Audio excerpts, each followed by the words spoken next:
На схатски организаційного odboru za centralnu preslavu nacionalnog šveteru snacoh bešedovaloše o rozporядку i času otrimovanja programov na День національного šveta 17. januara.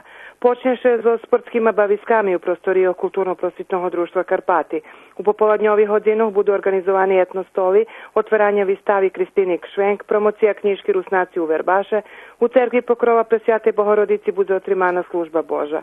I vistava robotov Vladunja Radija. Na 20 hodin bude Švetočna akademija, a potim koktel i druženje. Programa nacionalnog šveteru snacoh budeš otrimovac na daskeljih lokacijah u Verbaše, u prostorijov društva, u gimnaziji Žarko Zrenjanin, u galeriji Kulturnog centru Verbas, bioskopu i u holu Centru za fizičnu kulturu.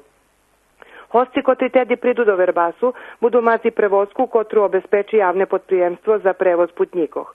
Popri členog odboru za Kulturno-prosvitnog društva Karpati, na tej skhatki prisustovali i predstavitelji opštini Verbas kotri členi odboru.